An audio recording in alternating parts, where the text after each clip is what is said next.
welcome to the third seat for leaders navigating the chaos of growth. This is a podcast for the accidental leaders, the rebellious founders, the CEOs of high growth businesses who've built a juggernaut and are now trying to keep up with it. Trina, here we are again. Reviewing our last 3 episodes of the third seat. And I think actually saying that we'll probably end up reviewing the whole series. Yeah, before, I think so. Because this is the end of series/season, depending on what country you're listening to it in. Mm-hmm. 1. And in the second half of this series, then we've had Dave and Will from Brandpie talking about Dave's decision to bring Will in as the next CEO for Brandpie and the restructure of that business to kind of maximise that opportunity. We've had Lucas London from Lick talking about his leadership, which operates at potentially different level in his mind to what we've seen before, and being that real kind of helicopter leader, if you like. And we've talked to Nicola Piercy from Stripe and Stare, and really talking about, with her, a really pragmatic leadership style and one quite low drama and just sort of leading in a way that feels really natural and organic with her co-founder. So in this conversation, we're going to be talking about, I guess, the similarities between them, the differences between them, and really the themes that we've pulled out and how that relates to, I guess, the work we do with our clients and the sort of insights we have from that work. So welcome. Thanks very much. And you say the third seat. When I am listening, I literally am trying to join the conversation at all points in time. And one, I guess it's because I know you so well and we work so closely together. And sometimes I'm anticipating the question that's going to come. Sometimes I'm, just dying for you to ask something else and go down a different route. But knowing that you and I are then going to come back together and have a conversation about it. Sometimes I have to leave voice notes for myself. Other times I have to, or you, just talking, just reflecting on what I am hearing when you're having those conversations. So yeah, I really do feel like I was in the third seat, fourth seat with Dave and Will as well, of course. And really interesting, those most recent 3 episodes compared with the first 3. And I think for anyone that is listening to this but hasn't listened to the earlier episodes, it's fine. We're not going to be discussing anything in great detail that won't make sense in itself, just as a theme. But I would really recommend going back, having a look, and taking a listen to all of those founders and first-time CEO succeeding a founder, because that's an interesting dynamic as well. But to go back and have a listen to those episodes, because there's a lot to be taken, and it's fascinating how those different businesses run, how they have come about in the first place, how they have grown, the pace at which they've grown, what drives them. They all have a different and interesting story, and each of them have a different lens on leadership. Yeah, they really do. More different than I think I was expecting. Actually, it's been interesting progressing from those first 3 and the fourth one, actually, where I knew them really well and had been part of that journey, part of that growth journey, part of that leadership development journey, to then the last 2. And those were conversations that arguably is the first time I'd properly spoken to either of those 2 people about leadership, and understanding the difference in their leadership styles. And even to your point earlier about the different ways they think about what leadership is. Yeah. And even you talking about it. So Dave and Will, very, very well, worked with for a long time. I could hear that in the conversation. And I think anyone listening to that episode would hear that in the conversation with Lucas and with Nicola from Lick and from Stripe and Stare. It's a different conversation because you don't know them so well, and therefore there's so many gaps that you need to fill in terms of understanding them, how their business runs, and importantly for us and the world that we exist in, what that leadership looks like to drive those businesses. Yeah, and it's been interesting actually chatting about all of those episodes in preparation for today, in that we both then had a natural curiosity for how it would feel to work in one of those businesses, because that's definitely their lens. Yes. But I think with the other 4, we speak to people in those businesses more, as a matter of course, actually, in all of them. Yeah. And so we know the reality of how that leadership style translates into how it feels to work in the business. And I think that's an interesting point in and of itself, getting people to reflect on leadership. Often it's less about how you feel and, well, always pretty much less about how you feel and more about how the team experience that. And I think actually talking about the themes from all those interviews or conversations, those are the themes we've pulled out, aren't they? It's about how it feels to work in the business predominantly. Yes, and even more so in the more recent episodes, I was just struck by the overriding theme of people. Yeah. And I mean, of course, people, that's our business. People are our business, aren't they? But even more so because when we first sat down and we recorded our first episode together, we talked about process a bit, I think. Yeah, as well. Did. Yeah. And culture. And we might touch on culture a bit today as well, of course. But it was just every single episode I listened to, it was people. But I mean, that's a huge topic in itself and all the different aspects that go with that. Yeah. Because people are the biggest variable in any business. They're one of the biggest costs and the biggest variable. And the biggest, dare I say it, frustration for most of the people we work with is that actually they have, well, as well as sales and pipeline, but the least control of that element of the business. And I think it's interesting to observe how each one of those different people we've spoken to approaches that problem, I say, for want of a better word. There's plenty of management theorists or CEOs or founders who will talk about people being their greatest asset. I mean, there is, do you know what I was going to say? There is no business without people.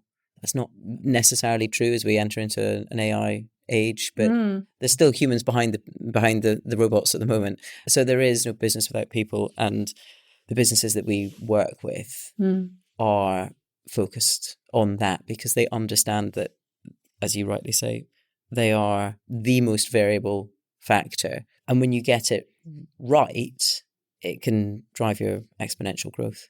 Yeah, absolutely. That brings us beautifully, segues us very elegantly into one of the main themes that we talked about, you picking up from that sort of second series, which is about getting the right people into your organisation. And actually, all of those people we spoke to in episodes 5, 6, and 7 were really clear on how they do that, how they bring the right people in. And can you remember from that what they said? I mean, I can have a stab at it too, but it's an art, isn't it? It is an art. And it's really easy to say and potentially a lot less easy to do. And they were all quite open in the fact that they haven't always got it right. Yeah. So for all of them, and I don't think Dave and Will were quite as explicit as this, but for Stripe and Stare, they talked about bringing in people that they like, that they trust, and that get shit done. Lucas talked about almost exactly the same thing. So people that we like and are the best that they can be. And I really liked his approach, actually, of sourcing the best from wherever he could find them. So actually, he talked about finding people in fashion and media to come into a paint brand because they wanted to do something that was more relevant for the next generation and that felt more design-led. And so let's find some people that understand design. Dave talks about, for Brandpie, having a focus on making sure that the sort of the pipeline of people coming through was right for his plan for the business. And so there's something about right. So it feels like the running theme is finding the right people and people we like. And there's a wry smile on your face because I know that's so much easier said than done, right? But also I would caveat or proceed with caution on people that we like. I think the second half...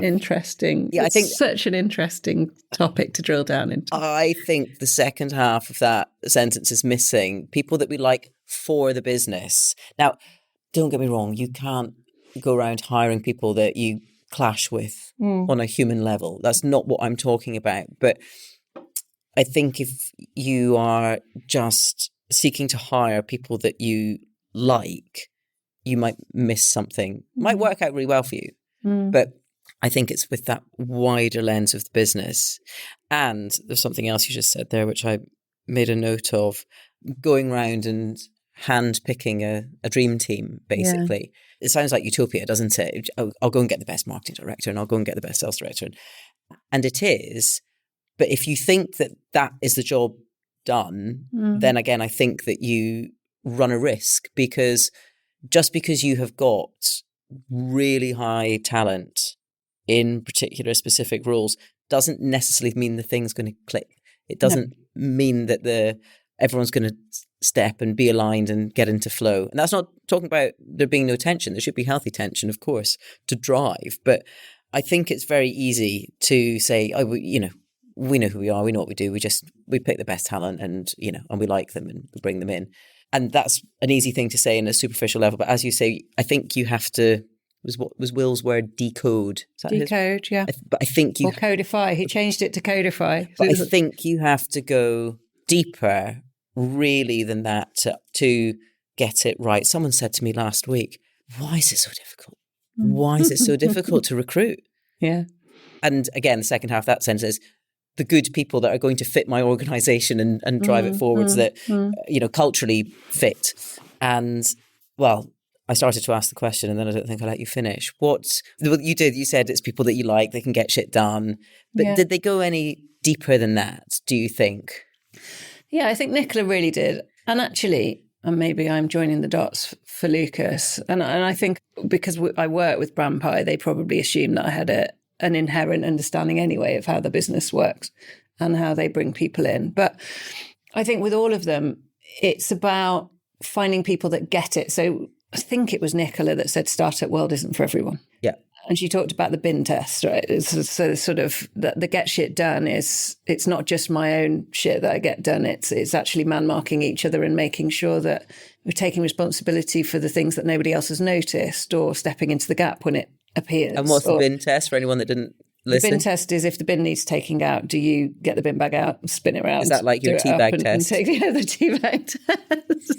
If one person puts a tea bag in the sink, do you put your tea bag on top or do you put your tea bag in the bin? But it's the same stuff. It's, do I pay attention to the things that need doing and do them rather than assuming it's somebody else's job? And the interesting thing for me, just listening to you talk about the people piece earlier and that sort of, or the like thing, and that being quite superficial, is it reminded me, and again, our 9-box model is amazing for this, because it really does help to break things down. But if you only go in at a do I like them level, then you're only really operating at that person level. And as we know, to get these things right, you need to look at those 3 levels. You need to look at person, role, and system. Have I got the right people? And, do they fit? But unless you understand how business runs at a system level and what that means culturally, then you don't know if they fit your business, to your point earlier. And then you've got to put them into the right role. And role is very important. And I think the point about startup world isn't for everybody. Actually, startup world involves, it does involve more putting the bins out, probably. But there is a point at which you need to define roles for people. In a scale-up world, people will be able to do a role and do the stuff around it and be comfortable with that. And I think that's the difference, isn't it? Right. But unless you do the work at system level to outline that, even for yourself, then you're not finding the right people. Yep. And that's exactly what I was going to say in that question. Why is it so difficult to recruit the right people? You have to be really clear. The business has to be super clear on what it is and what the ambition, what the vision, what the goals are. And you have to be clear on that to know the role, to then put the person into the role. And even if that's only a startup, team of 5 people, and you might go through that thought process of system, role to person in 10, 15 minutes, a chat with a co-founder, whatever. But that's, I think, how you start to know. And a thought has just come into my mind. I spent some time inside a very, very fast-paced scaling business a few years ago. And there was someone that had joined that business from an online retailer, a nameless online retailer. And in the experience that they had, the role was so boundaried and so clearly defined. And you did what you did in your box brilliantly. But at the point that it touched the edge of your box, you went, not mine. And you handed it, because there was another box next door to you that did that. And you just handed it into that box, and that other person did it. And that's how the operation worked. That's how it was set up. Exactly. Yeah. And that's how that machine was working in its best and most efficient way. And that individual spent a long time in that organization. And then they joined this scaling business. And I could sometimes see them thinking, this is not my box. This doesn't go in my box. But the problem was, because it was a scaling, very fast-paced, fast-growth business, there wasn't another box like buffered up next to their box. So there was nobody made else. That box yet. There was nobody else to hand it to. And the fear, and then ultimately the paralysis, because it's like, oh, I don't know how to do that, and I don't have the skills. And actually, it's not what I like doing. I like being brilliant at what I do. So go back to your point of startup world is not for everybody.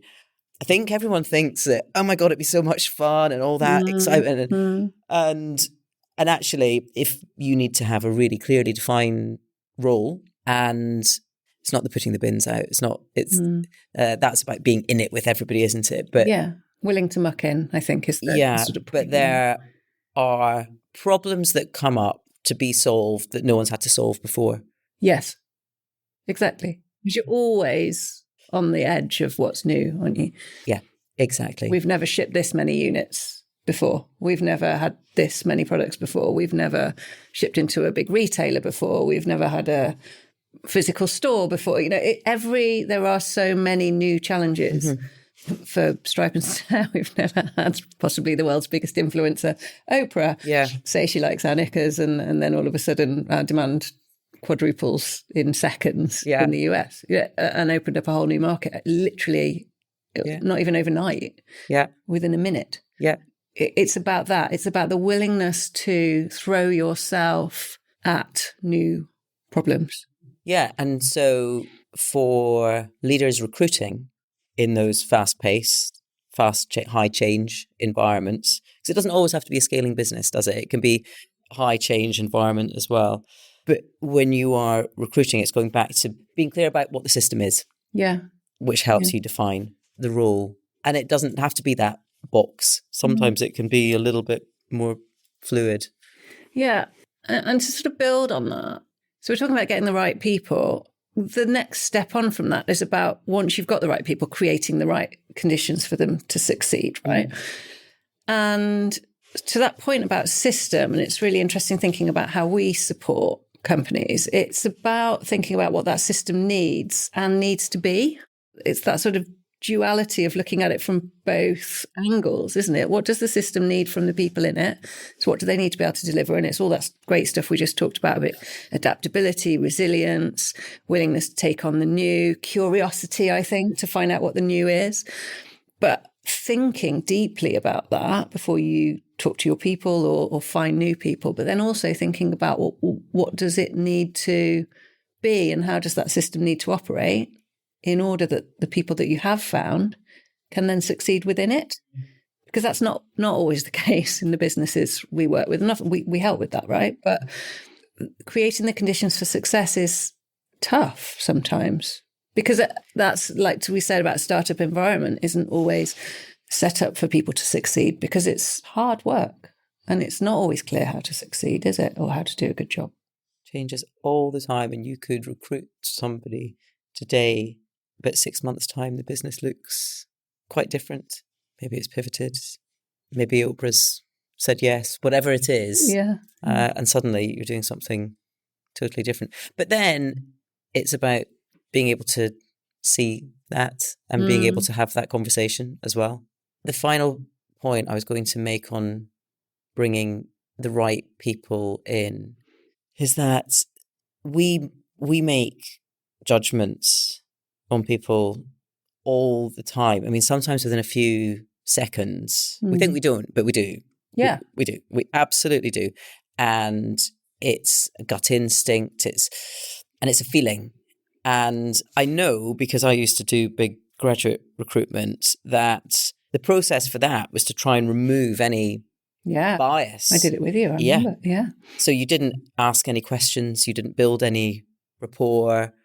Everything's verbatim. Yeah, exactly. But it doesn't stop you from still making the judgment, actually. Yeah. You either like people or you don't. Yeah. And what's interesting about this is if we are skilled and experienced, then that judgment that we make is usually pretty good. Not reliably, not always, but I'm going to say 80%. You can probably apply an 80-20 to it. But that means that you should then challenge yourself on the 20% and you should test things. And because there's all sorts of unknown factors. What kind of morning has this person had? How have you turned out? You don't know the story that comes with them. So you're not always going to get it right. But I think if you read Gladwell's Blink, no, it's great, but it talks about thin slices, and it's these sort of snap decisions. And there's some fascinating stories in there. An art dealer who can look at a statue and something in them is saying it's a fake. They don't know that because they've not studied it in detail, but there's something. And we are so attuned. And so I think where I'm going with this in recruitment is you get better at it the more that you do it. You're not always going to get it right, and that's okay. Nobody expects you to, and sometimes you do get it right for that moment in time because you can't anticipate necessarily. You might have a plan as to what the next 12 to 18 to 24, whatever months looks like, but things change all the time. Yeah, they do. They do, and I think in fast growth, high change businesses, you do. There's an argument to say you probably need a crystal ball because you. Where can I get one of those? Well, when I ran forecasting for a large FMCG, I had one on my desk because obviously I needed to know what we were going to sell of finished dishwasher tablets in 12 months' time. You need to create as much foresight as you possibly can. You need to think more about what the business needs next. Yes. Than what it needs now always. And I think, so many of the founders, CEOs, even senior leaders that we work with are natural problem solvers. And they want to plug the gap they see right now. Yeah, well, I think that's very human, isn't it? It's very human. Natural. Problem, fix problem. See problem, fix problem, done. And actually, if I had one piece of advice or if I could sort of wave a magic wand over it, often I think slowing down to speed up is probably the best thing you can do in that space. And it's really thinking not just about fixing the problem you have now, but and actually Lucas talked about this really well. He talked about building the business they want to be, not sort of build and letting it unfold, but really we want to be a big business, and therefore we've built a team and processes that sit beneath that team to support the business that we're planning to become. And I suspect, and I don't think he said this outright, but that also goes for the team that they've got. And I think that's why he talked about operating at a completely different level from a lot of the people that we work with, and, only having quarterly check-ins with his team and really seeing that team as operating almost independently from him. And I suspect that confidence to do that comes from knowing he's recruited almost ahead of where the business is now, right? Yeah, so Lucas was interesting. He said, I don't think of myself as a leader. I don't do any of the things. But then he talked about management a lot. So I think he was conflating those two maybe. Yeah, I agree. And if we're going to NLP it, but if you look into the language, it's really different between boss, manager and leader, isn't it? And for me, it's all one in the same thing. The person who's your boss is just, it's the person that's one up, it's the line up on the org chart. It's the person that you are reporting into, isn't it? Management, I find it quite old fashioned now when I hear people talking about management. I remember joining in a very high functioning leadership team and was then being blended with a less high functioning leadership team, would be fair to say. And the conversation, so it was a group of senior managers in a big business sitting around, and you could see the difference in the profiles in the room. And I watched one guy sort of crossing his arms and shaking his head on camera, sort of, no. And about the problems, the challenges. And I said, so what's the solution? And he said, take it to management. And I said, that's us. Management. That's who do you think? But to be fair to him, he had come from an environment that was old-fashioned and management. And when there was a problem, you just basically kicked it up the line. Not mine. And for me, that's a total lack of leadership. And so the management, I see it as old-fashioned language and just being an execution of somebody else's orders. And actually, I do away with that. Everyone is a leader. Yeah. Leader of yourself, leader of your team, leader of your function, leader of your business. So I thought it was interesting that Lucas made that. I'd be interested to have a conversation with him about what he sees as a difference between leader and a manager.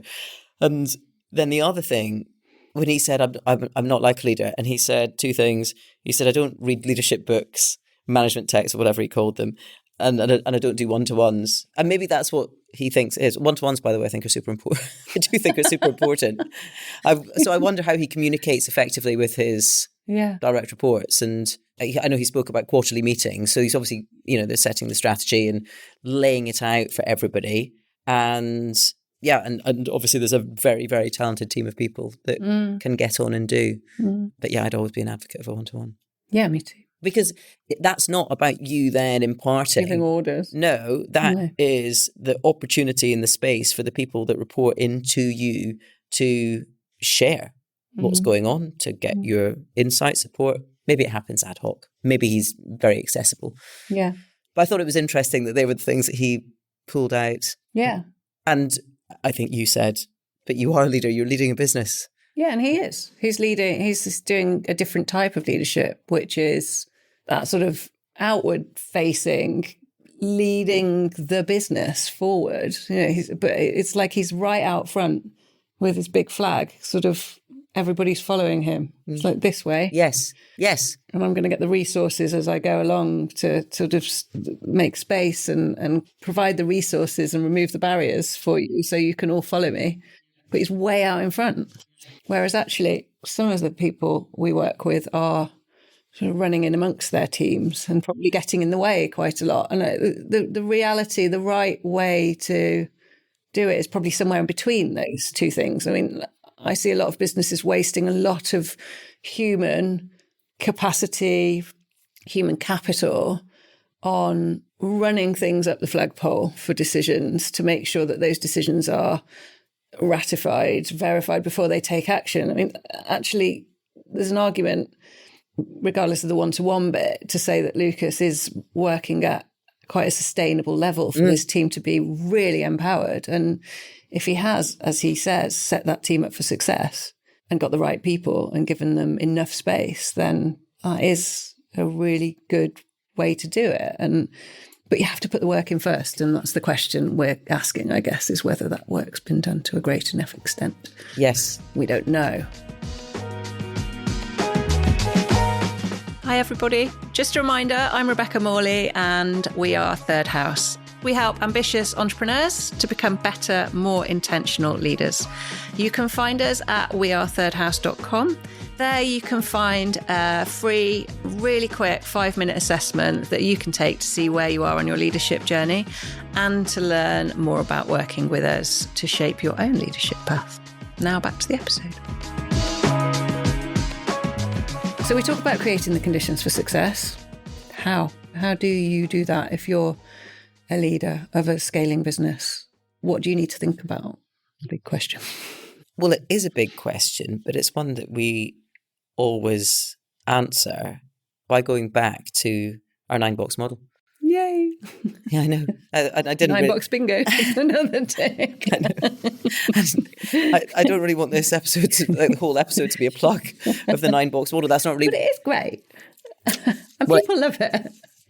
It just helps clarify, consolidate what is really complicated.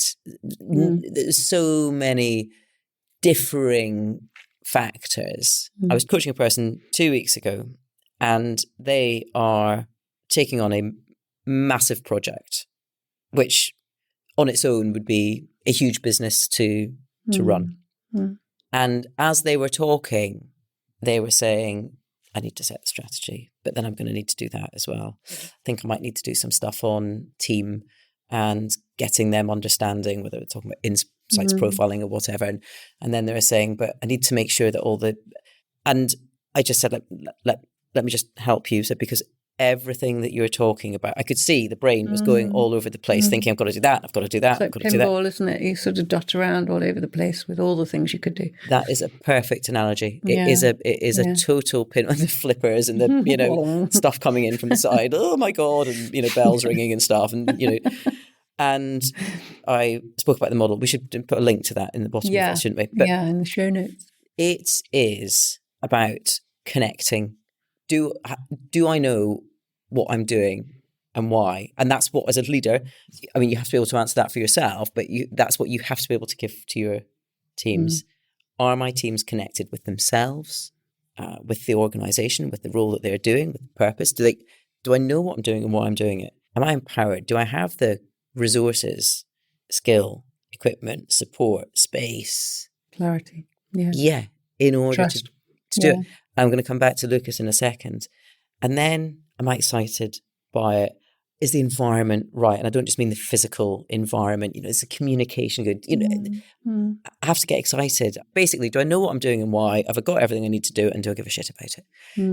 And if you can tick all three of these things for yourself and then provide that for the teams that work for you, it's magic. Yeah. And if you've ever worked in a team or an organization where you get all of those three things, it's magic. And it's got to go in that order, because if you do the ignite bit, if you try and get people excited and, you can give them all the free fruit and cycle to work scheme and, beanbags, you can do as much of that as you like. Yeah. Bonus schemes, whatever. But if they are not connected to the business in the first place, that bit sort of falls on deaf ears. It almost works against you eventually if you're giving away all that stuff and not connecting people. It has to go in that order. And so what I thought was really interesting, listening to Lucas and to Nicola actually, was them talking about just hiring the brilliant people. Because I think when you trust that you've hired the brilliant person, then you let them get on with it. So that's that middle column of empower. They know what they're doing. They've got the space. They are trusted. They get on and do. And back to that point, I think if you really know what you're up to, you hire people that you are looking at thinking, I'd like you to be my boss one day. That's how good I think you are. And I mean, in a big organization where we met, it was always 2 roles promotable when you were trying to recruit talent. Yeah. Can I see this person progressing not just once but twice? And I think when you approach with that kind of mindset, I think it generates something different in what you're looking for. Now, in a big organization, not everyone, because there's not enough roles, but I think that you should always challenge yourself on bringing people in that you would happily work for further down the track. Yeah. Just an aside on that, it's really interesting because I can contrast the first organisation I worked in with that organisation where we met. And although it was 2 roles promotable at Danone, people didn't necessarily expect those promotions straight off the bat. In the way that at Reckitt's, the promotion cycle was 18 months. And we both know that it takes a year really to get any traction in a new role. And first 90 days, great. That's just about how you land and don't piss people off and don't make the organisational immune system go off against you. And Will kept saying, yeah, exactly that. Don't run before you can walk. Don't run before you can walk. Whereas at Danone, it was a 3 to 5 year promotion cycle. And the brilliant thing about working there was everybody was really good at their job.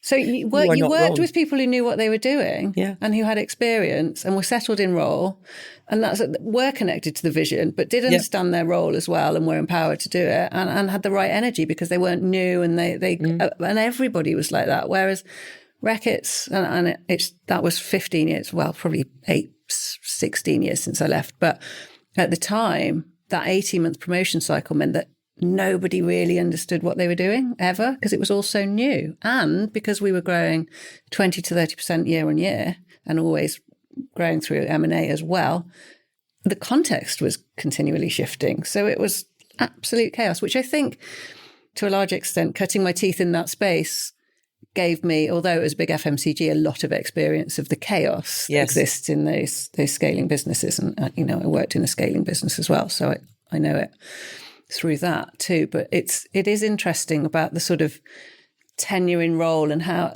one of the ways you set people up for success is by giving them a long enough time in a role to actually make a difference as well. Oh, yeah. And as you were speaking, you are reminding me of a very, very ambitious grad that I was lucky enough to receive into my team once upon a time. And they had been bouncing around doing 6 months here and 6 months here and 6 months here. And they arrived in a role. I had great expectations. And after 6 months, they sat me down and basically said, okay, I think I've learned everything I need to learn. And actually, they weren't even that brilliant, but I think I've learned everything now. And next, what's next? Yeah. I said, okay. I had to draw them a graph. I said, look, this is what happens. I said, if everybody in the organization was on that 6 month cycle, we wouldn't be profitable, because it would only ever be a learning curve for everybody. What happens is, for the first 6 months, we're investing in you, and you are learning. And then probably for the next 6 to 12, depending on how quick and how complex and, external factors, the next 6 to 12, it's probably what you're learning and what you're delivering are probably. So then once you get beyond that 18-month mark, let's say, that's when you start delivering. And that's when the organization can basically reap the reward of the investment that they've put into you. Net contribution shifts across. Exactly. It looks like a cosine graph. Yeah. And I just saw this sort of dawning, because this ambitious, very smart grad had only just ever thought of themselves and their own growth and development, and hadn't ever really stopped to think about the organization, the machine that supported that. And so, you're talking about down on, and so you create that stable environment, and nobody got stale in those roles because everything was always changing and there was growth and all the rest of it. And so if we then apply that back into this high change or scaling environment, there's real value in not feeling the pressure that people always have to grow and move. Yeah. And it's interesting. I think if you are an inexperienced, accidental leader, not that comfortable in your leadership skills, and with that, not that comfortable to have brave conversations with your team. And this is actually the mess we see a lot of the businesses we work with get into, is you over promote. Yep. And end up with really top heavy business model, because it's the only way you can think to motivate people. Yes. And if you are genuinely creating the conditions for success and you are a strong leader, you're able to have the conversations with people about how they're growing in role, the experience they're getting, the fact that the business is growing around them. And therefore, if they're a sales director of a 2 million quid business and they're now sales director of a 15 million quid business, or a 30 million quid business, or a 50 million quid business, then that's a completely different role. And you might have the same title, but that is a completely different role. And let's think about that. That's a really brave conversation to have, though, rather than, you can have the CCO title if you want it. Just because I don't know how to have the conversation that, no, you shouldn't have that role yet. And sometimes I don't even think it's that conscious. It's accidental. Yeah. Yeah. Exactly. It just happens. And then suddenly you go, oh God, why is it not working? Yeah. Why is it not working? And you look and you think, actually, the capability, what was right at 10 million, 20 million, isn't right at 40 million. And often, actually, it's another point, in those really fast-growth businesses, there is an expectation that people can always run as fast as the business. And I think businesses do outgrow people that came in at the start. And that's another really tricky conversation to have, and another conversation that leaders in those businesses probably need help, but we'll never have had to have that conversation before. No, and we've spoken about this before, because often we get involved because the growth of the individuals hasn't kept pace with the growth of the organization. If I go all the way back to podcast episode 1, that's exactly what Louise Hill said. She said she sort of looked around and thought, why isn't this working now? What's gone wrong? And then thought, oh, I know. Yeah. It's because we haven't invested in the people. We haven't invested in the team. And what I think is really interesting is when you start to work with organizations like this, not everybody will have the desire or the capability to go from the 10 to the 40 to the 100. Yeah. Some will, but then it's another brave conversation, just being courageous. Because, as I said last time, what's right for the individual is right for the business, is right for the individual. If you handle it in the right way, if you handle it with care, always it's the right thing to do. Yeah. So that's progression. Just to go back to the sort of Dave and Will conversation, because I think it is progression, because it's progression for Will. But from Dave's point of view, that was a succession conversation, right? And I think Will grew in pace with the business and even sort of outpaced it, which is why I think he stood out to Dave as that potential successor. Dave talks about always thinking about who your successor is as the CEO. Do you think that our very fast growth, high change CEOs are thinking like that? No. I waited for long enough on that question. Me neither. Was Dave as well? Yeah, I think Dave was. I'm not entirely sure he was from day one. He said he was. I think he was probably was to some extent. It's interesting, isn't it? But I think all the CEOs and founders we're working with, to some extent, are thinking about their exit plan. Like, even if that's not like, how do I exit? How does the business exit? How do I exit? Or where is all this going? And how do I go with it? What do I want? But it's a really fascinating bit of the work that we do and the stuff their clients face into that we don't really think about. Like with Dave and Will, I definitely brought them in to talk to me about how it felt for Will to step up. And it was a bit of a wild card that Dave started talking about succession from planning from day one. Yeah, it's interesting. That shift from founder-led to first-time CEO is really interesting. There's lots of different shades of it, isn't there, as well? Because we know businesses where the founders brought in an MD to sort of run the day-to-day. Yeah, I mean, there's other businesses that I know of, not necessarily, important to caveat that, not necessarily that we have worked with, where an investment house has got involved. They've taken one look at the founder and said, no thanks. And, just cut the deal and put in a new CEO. So, you've got that really hard line on it. But more in the experience that we have, it's a balance, because for a founder stepping back, that's difficult. They probably know that they want to. They have maybe other businesses they want to go and set up and do. But it's a real sort of push and pull, getting pulled back in, trying to recruit the right person in. But is it in their image? Is it not? And I think it is very, very difficult. Dave and Will made it sound like it was quite easy. I'm sure there were moments through that process it was very, very difficult. And creating that new role and those boundaries that go with it.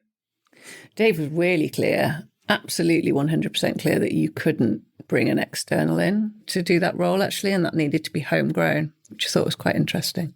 When is the right time to think about that? I think if you're getting stuck, if you are getting in the way of the business growth, I can't remember which. I think it was probably with Lucas. You were talking about his obvious absence but lack of involvement with the day-to-day operation, and you said something about putting the stick in the spokes. And I think if you find yourself as a CEO bottleneck, being the bottleneck, getting in the way, getting in the team's way, I think you have to ask yourself, am I operating at the right level? And actually, I think that's often more a case of becoming an intentional leader than stepping aside completely. Yeah. But they might not be able to do that. Yeah. So, going back to Damien's the Damien quote from last time, if business is an alphabet, I only like A to J. I only like businesses at the A to J stage. For some founders, it will be that. He can say that with hindsight. And I think in the moment when he was at J, he was spinning his wheels quite a lot. And for me, spinning his wheels and not enjoying it. And for me, just to go back to the 3 pillars of Connect, Empower, Ignite, I think it's when Ignite goes. I think it's when the enjoyment and the excitement for that business goes, because most of the founder-led high-growth businesses we work with, in fact, all of them, are driven by, well, to that point of Lucas being way out in front, some version of that, of a founder or CEO driving at the front and pushing and pulling and kicking doors down and convincing people and coming up with the next crusade or the next issue to sort of go after, next big problem to solve, next big opportunity to chase after. I don't think that they should go at 50 million or they should go at no, there's no people. one answer. There is no one answer. I think the point is, and going back to the Damien A to J, so you were talking about him spinning the wheels, in the same way that the startup environment and the scaling environment isn't for everybody, and the corporate environment isn't for everybody, and the bit in between isn't for, it's about finding the bits that you enjoy and different stages of your career. You might enjoy different parts, etc., etc. But a founder of a business at 50 million is unlikely to enjoy being the CEO if that business was 500 million, just because of the skill set that is required of you to run that business at that level. And so it's ultimately determined by the founder, but it's, to your point, where the fun, the enjoyment, the energy, the drive, the passion goes. And I think I'm saying, when it was Damien as well, saying in answer to the question of how did you know that you needed some help? And he's like, stuff just wasn't happening anymore. And I think that's it. If you feel like you are bogged down or frustrated, yeah. And, you can reset for another phase of business growth. But yeah, there's probably only a couple of those, isn't there? Yeah. I'm thinking about one of our clients, Lang O'Rourke, who he has seen it right through from day one.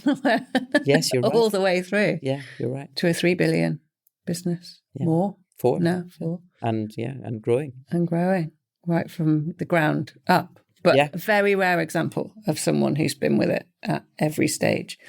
Yeah, it is a great example. Yeah, it's interesting. But in many ways still runs like a founder-led business, even at that scale, which is fascinating. Yeah. Interesting. Okay, so we've covered getting the right people in, creating the conditions for them to succeed, really thinking about how you progress people through the business and how you think about that progression as well, which I think is really important. And then thinking about succession. So if we think about Nicola and the conversation you had with her, what was it from that conversation? Because she spoke a lot about, bringing in the right people in the right fit and having high talent, letting people get on with it, not perhaps in quite the same way as Lucas. But what did you take from her conversation about the success and progression of the people in her organisation? It's interesting because one of the first businesses I worked with when I started doing executive coaching talked about working with people who were nice and that they liked. And having come out of corporate world, it was really eye-opening for me that you could run a business which was really successful and growing really fast in that way. And the thing that stood out for me about Nicola was just how nice she was and how it felt like at no point, and I maybe I didn't drill down on this enough, but I suspect even if I did, I'd come to the same conclusion. At no point did her or Katie feel like they had to really bend themselves out of shape to make that business succeed. And they're nice people and they're pragmatic and they believed in their product. They've always believed in their team because they've brought the right people in and they're confident of that. even when I've listened to different podcasts and I reference them in my episode with her about the fundraising journey, no drama around that, just got on and did it. And the thing that really stood out for me about her, and maybe because she's scarred from being in previously high emotion, I did hear that, yeah. There's something interesting about that, the toxic, volatile environments, which we might come back and touch on. But they, therefore, having both worked in those sort of environments, have not even gone to great lengths, but really been very intentional in building what sounds like a business that is nice to work in. Well, that they would choose. That they would choose to work in, and that they believe that the people who work there choose to work in. And they're doing really well on the back of it, and they've got a nice product, and it is genuinely all the things they say it is as well, because I've done the work on understanding that, because it's on the face of it like, it's too good to be true. But it is. And the thing that really stood out for me was how low ego she was about all of that. It was just so straightforward and so pragmatic. And I think there's an argument to say that, a lot of the people we come across, either work with or meet in the course of our work, I think hold a belief that you have to be quite high drama and quite high octane to get things off the ground and to break through and to convince. And there's probably a lot of ego involved. And they just don't appear to be like that. It really struck me that there is a better way to do things than thinking that you have to be aggressive and dominant, even if that's not as a leader, aggressive in your growth, dominant in the market. They are just putting a really good product out there and trying to run a really good, pragmatic, values-led, good place to work. And I just think that that's amazing. Yeah. How do you describe then the leadership culture in that business? And then what do you think that does for the business? I saw a brilliant quote last week on a course I was on, posters all over the walls with amazing quotes on, not as cheesy as it sounds. And one of them said, who you are is how you lead. And it brought me right back to that 9-box model. And one of the cornerstones of that is self-awareness. It is. And I think understanding who you are and how that translates into a leadership style is really important. And I think that's how they're leading. They're leading, and I hate the word authentic leadership, or the two words. And people have asked me before, how does intentional leadership compare with authentic leadership? I think authentic is so misunderstood. People think it's about talking about your dog in a Monday morning meeting, or your kids, or like bearing your soul. For me, that's like the vulnerability piece. The vulnerability piece, and it's overdone and it's misunderstood. Understanding who you are and what's brilliant about that and how you can apply that in a leadership context. What are my personal values? What does that mean for how I show up as a leader?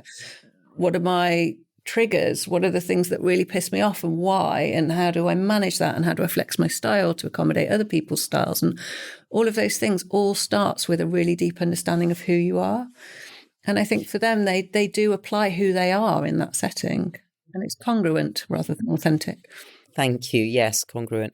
If you think across that bottom layer of Connect, Empower, Ignite at person level, you're right. It's self-awareness, knowing yourself and how you work and what you're good at, where you need help.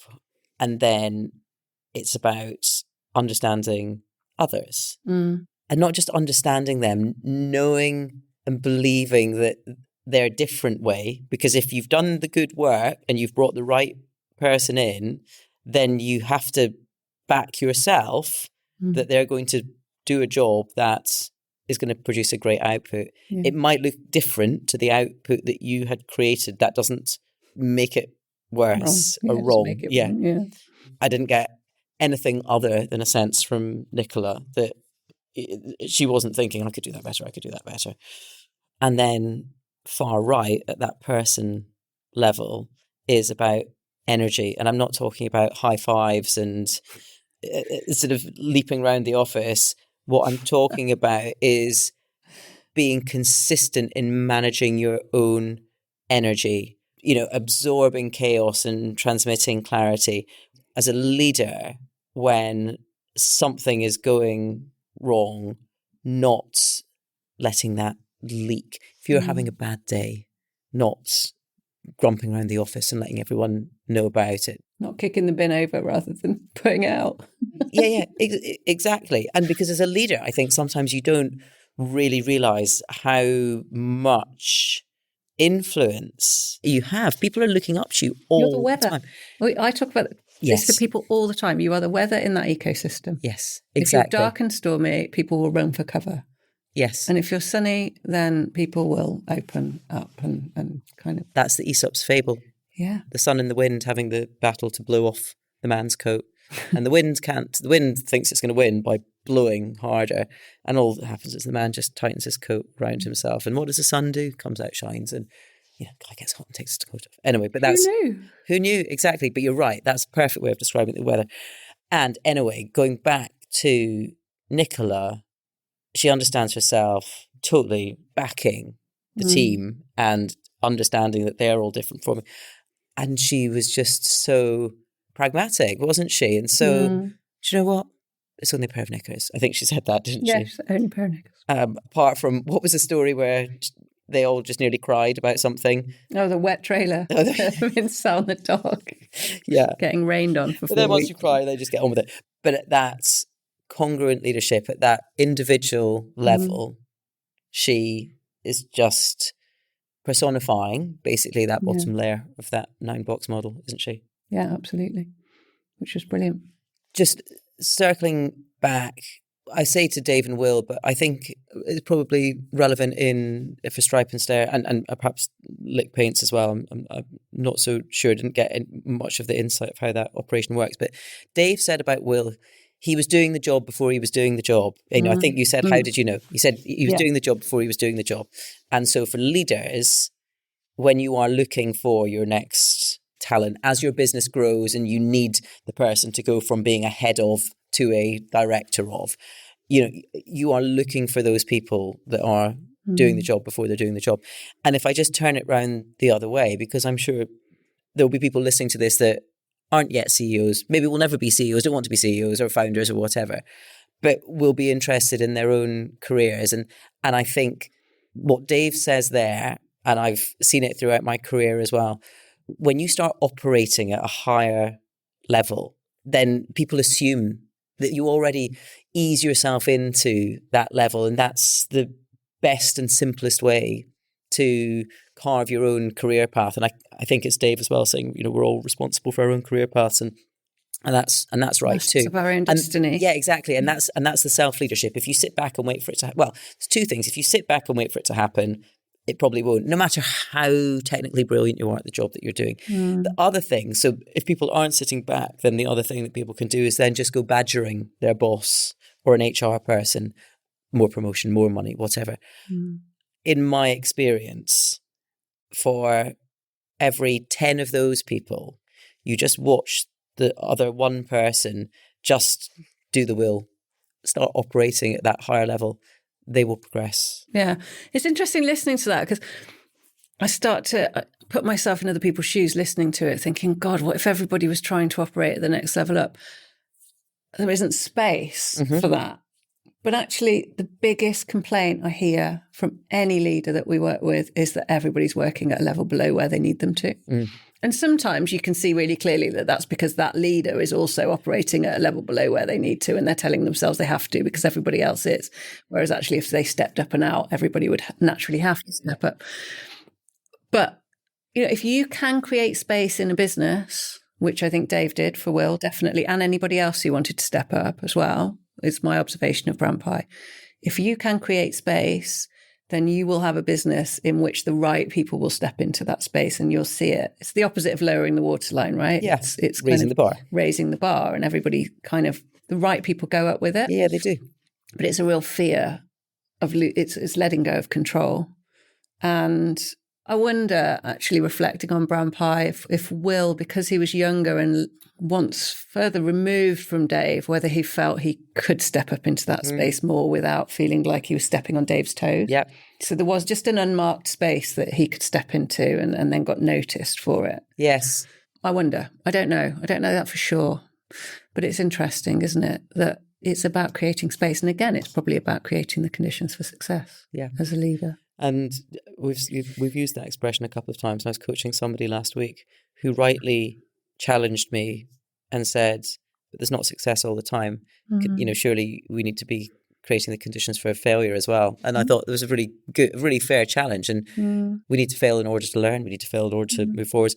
And so we talk about creating the conditions for success, but within that, inherently, we're saying, because when you fail, again, going back to that 9-box framework, if you fail within that framework, then there's no blame in that. There's only learning, and there is alignment and ownership and a collective ownership, because no one's ever out on a limb making a decision by themselves and then failing and going, it's collectively making decisions. And then when they don't deliver the result that you want, or when something goes badly wrong, just go, okay, how do we make sure that doesn't happen again and move on from it? Fail fast. Fail fast. Try stuff. Yeah. Try things, experiment. For me, creating an environment either for success or for experimentation is creating an environment for failure. I think most people would have an allergic reaction to, but I get it. It's talking about creating the conditions for success in and of itself assumes that's the only outcome that you're ever going to be happy with. And that's not actually true in many cases. Yeah, it's interesting. Mm-hmm.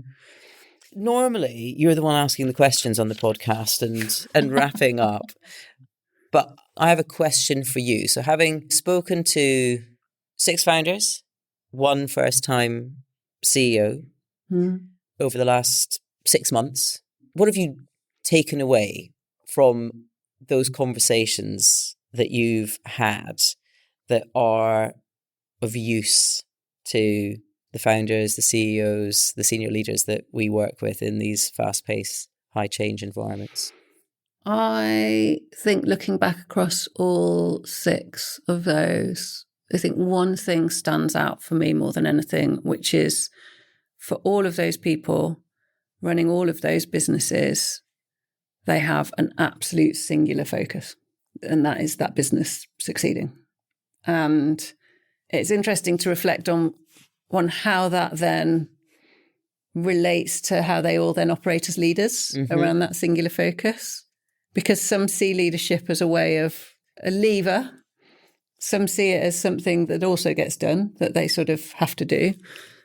Some see it as something they're continuously thinking about. They all think about leadership differently in relation to that singular focus, but the singular focus is making that business succeed for whatever purpose they have, which is interesting. They all talk about their teams very differently. And so I think the summary of that point is that there is no one way to lead. But I do think for the people in the team beneath them, and your team arguably are one of your biggest investments. They are the biggest investment in most businesses. In time, if not money, you have to get it right for the team, and you do have to think of yourself as a leader to get it right for the team. And notwithstanding Nicola, who doesn't necessarily think of herself as a leader, but is intent on getting it right for the team at the same time, and how she is naturally will create that environment. And I think her and Katie are very similar in that. But yeah, very, very interesting, the differences and the similarities between them. I think that's really interesting observation, that some see it as a byproduct of being a founder, being a CEO. Others don't really see it or think about it. And others can see it as a game changer, as an accelerator to business success. And I suppose I hadn't really thought about it because, of course, I've got a very clear idea of what good leadership does for a business. But back to you and those different classifications, I guess, of leadership. Where do you land on that? It's an accelerator, 100%. Because if you think back through those 3 pillars of connect, empower, and ignite, if you get leadership right, you are ultimately connecting a team into the vision, the purpose of what you're trying to achieve, and everything everybody does, probably on an 80-20 basis, not everything everybody does, but the vast majority of what people do will be in service of that bigger picture goal that you're aiming for. If they're empowered, then they've got the space and everybody's working at the right level. And, to think about how somebody might respond or react to something, or try and put your thinking through somebody else's thinking process first, or to try and protect yourself against getting things wrong or being told you're doing it in the wrong way is a massive waste of energy. And so if you're empowered, ultimately everything's more efficient and runs better, because all of those things I've just described are the opposite of empowerment. And often people working at the wrong level or not leading with enough leadership capability create all of those issues. So a business runs better when it's empowered. And again, with Ignite, if you know that you're working in an environment that is setting you up for success, and that if things aren't going well, then somebody is going to flag it to you rather than wondering all the time, and having the brave conversations and the energy being right in a business, again, just drives it all in the right direction. And so if you get those three things right, all of which are leadership 101, as far as we're concerned, then the business runs better. It's really interesting. And I think Lucas is in so many, we keep coming back to him because it's just sort of he just hasn't thought about himself as a leader, and that puts him squarely in that accidental leader place, rightly or wrongly. The more leaders can move from being accidental leaders and not thinking about it to thinking about themselves as leaders, the better the environment they create for their team. And the better, ultimately, the business performance. You'll see it in the P&L. You'll see it in the bottom line. Yeah, absolutely. 100% believe that. And would take a lot for me to be persuaded otherwise, which ultimately is why we run Third House, right? Oh, there we go. And that's a wrap. But yes, as you were speaking, I am nodding. One, because I've been in those teams where those three elements have been in play, and the progress that you make is incredible. But it also feels really good. I know. It feels it's just like you hit a stride, you get in a slipstream. It happens.